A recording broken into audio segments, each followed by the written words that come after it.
Everyone knows his name. Almost no one knows the truth. We say Machiavellian to describe someone cold, cunning, ruthless, a master pulling strings from the shadows, the mind behind every betrayal. But the man who wrote the most feared book on power died broke, humiliated, and ignored, tortured by the very people he spent his life trying to serve. And his masterpiece, the book that taught the world how to manipulate, it was never written for you. It was a desperate plea for a job. This is the dark psychology of Niccolò Machiavelli. For 500 years, his name has been an insult, a symbol of evil so complete that the English even called the devil himself Old Nick, after Niccolò. But here is the first lie history tells you. Machiavelli was not a tyrant. He never ruled a kingdom. He never commanded an army.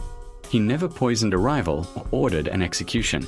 He was a civil servant, a diplomat, a man who spent his life watching power from the room next door, close enough to study it, never close enough to hold it. Born in Florence in 1469, into a family with an old name and an empty purse, he had no army and no fortune. His only weapon was his mind, and he used it to do something no one before him had dared. He didn't ask how rulers should behave. Philosophers had asked that for 1,000 years. He asked a far more dangerous question. How do they actually behave when no one is watching? He stripped away the comforting lies, and what he found underneath terrified the world. For 14 years, Machiavelli lived close to the fire of power. As a senior official of the Florentine Republic, he was sent across Italy and Europe to negotiate with the most dangerous men of his age. Kings, popes, warlords. He watched them lie to each other's faces and smile while they did it. He took notes, and one man, above all others, became his obsession. A young warlord named Cesare Borgia, the son of a pope, building an empire through fear, speed, and absolute ruthlessness. But Machiavelli's world was built on sand. In 1512, the republic he served collapsed. The Medici family, the old rulers of Florence, returned to power, and everyone who had served the republic became a target. Machiavelli was stripped of his office. Then it got worse. His name appeared on a list of men suspected of plotting against the Medici. He was arrested, thrown into a cell, and tortured. They used a method called the strappado, hands tied behind the back, then hoisted into the air by the wrists until the shoulders tore from their sockets. They dropped him 6 times. 6 times. And 6 times, he refused to confess to a crime he did not commit. He survived. Barely. Released in a general pardon, a broken man, he was exiled to a small farm in the countryside, far from the city he loved, far from the power he craved. He had lost everything, and it was here, in this ruin, that he wrote the words that would outlive every king he ever met. We imagine the prince as a cold manual of evil, written by a calculating genius in command of his world. The reality is almost unbearable. Machiavelli wrote it as a humiliated, unemployed man, desperate to crawl back into the favor of the same Medici family that had just tortured him. In a letter to a friend, he described his nights. By day, he worked in the dirt and drank in the local tavern with farmers. But each evening, he wrote, he would take off his muddy clothes and dress in the fine robes of his old life. And in those clothes, he would step into his study to speak with the ancients, the great minds of Rome and Greece. And there, in borrowed dignity, he poured everything he had learned into a single small book. Then he dedicated it to the Medici prince and offered it up like a man begging for his life back. It was not a weapon of a master manipulator. It was a job application, written in blood and exile. The tragedy. They never even read it. So what did this broken man actually discover? What truths were so dangerous that his name became a curse? Here is the dark psychology in his own cold logic. The first law, it is better to be feared than loved. Machiavelli did not say love was useless. He said love was unreliable. Men, he wrote, are ungrateful and fickle. They will love you while it costs them nothing, and abandon you the moment danger arrives. But fear is held by a dread of punishment that never lets go. Love depends on the goodwill of others, and you cannot control the goodwill of others. Fear depends on you. But, and this is the part everyone forgets, he gave one absolute rule. A leader must be feared, but never hated. Fear keeps men in line. Hatred unites them against you. And hatred, he warned, is born from one thing above all, taking what belongs to people. Their property, their women, their dignity. A man will sooner forgive the death of his father than the loss of his inheritance. The second law, be the lion and the fox. A ruler, he said, must learn to fight in two ways. Like a man, with laws, and like a beast, with force and cunning.